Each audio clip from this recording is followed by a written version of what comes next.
Hi, my name is Zach Gould. I'm just here at FitMetabolism, and today I just wanted to briefly go through a regression of front planks. If you read my previous written blog, I show pictures of just how to perform it, but now I want to just get into the descriptives of what you're trying to think about when you're actually doing the exercise. And I find this exercise, people just kind of pop into it and just try and hold it. I think there's more things to it than just getting into the position. It's pretty easy if you just watch someone planking, but understanding how to get the best bang for your buck out of the exercise, I think is really, really important. So I'm going to go through just some pointers that you want to think about while you're doing it. So basically, the first exercise or the first progression you can start off with is it's going to be a front plank on both knees and then the forearms. Now, when I get in this position, there's a couple things I want to think about. The one thing is the positioning of the shoulders when it regards to my elbow. I always like to get clients to get right to that vertical position, so that basically these guys are on top of each other, and that way you're getting the best bang for your buck with the upper body strength. So what you're getting out of the shoulder blades, as well as the core, and with the front plank. It's a very good exercise for working the sagittal plane, which is the easiest plane of motion to work before you move on to the frontal and the transverse. And you'll understand more about the frontal plane and the transverse plane in the side plank videos. But basically, getting that position of the elbows and the shoulders vertical over each other. Head position is going to be another big thing. I always find people anterior tilt in the neck, so tucking the chin. Another good analogy of trying to find that right position I get with my clients is they stand up against the wall. Your head, your upper back, and your butt against the wall, stiffen the core, and then tuck the chin in and find that ideal neutral position for the neck. Another one I always tell people, and clients don't like to hear this, is the double chin analogy. So tucking the chin in. If you're sitting in a vehicle, same type of thing. Tuck your chin in. You'll get that ideal position for your neck.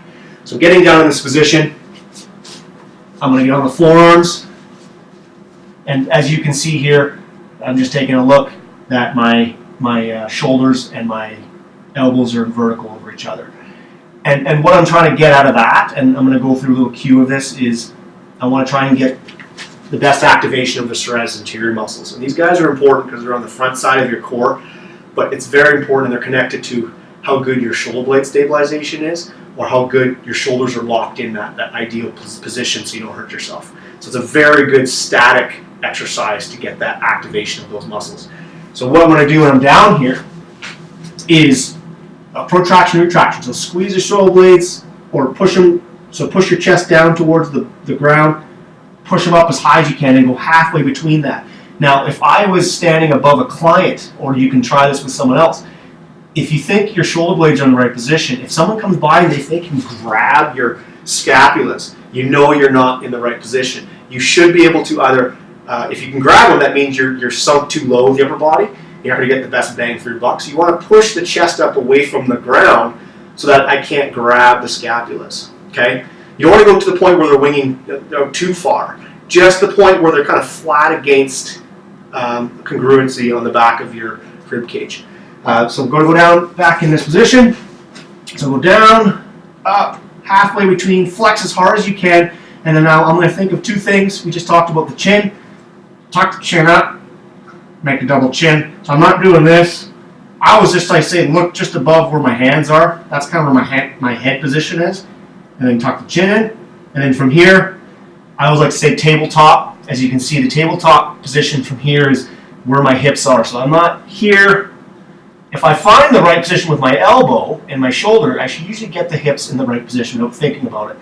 From there, the tabletop is basically, if I put a stick on my back from my butt to my shoulders, or put a plate on my back, it should stay. If I'm dipping my lower back down, it won't stay.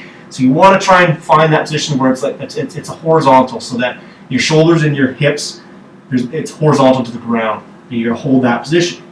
That gets easy. Pop up on the toes, same thing. I always like to clench the butt cheeks, tuck the chin in, look up just above the head, above your fists, and then now same thing. Squeeze your shoulder blades, back out halfway between. Now from here, I always like to give that analogy.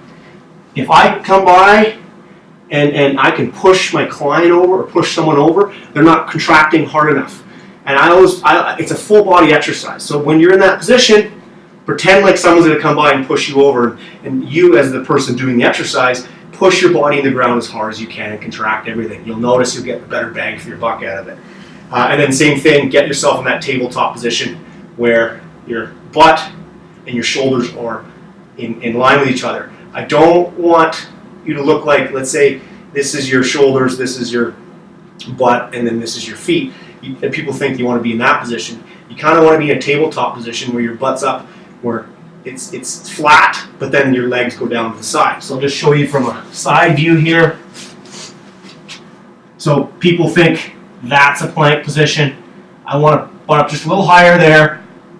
My upper arms are vertical, my chin's tucked, and from right there, so I can put a plate on someone's back, and that's what I'm really challenging the serratus anterior muscles, which is on the front side of your core.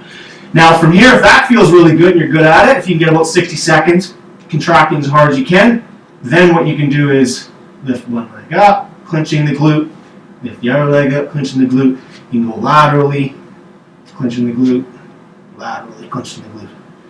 So you can try all those different, you can see there's a lot of different ways you can get that exercise to get more challenging from the floor.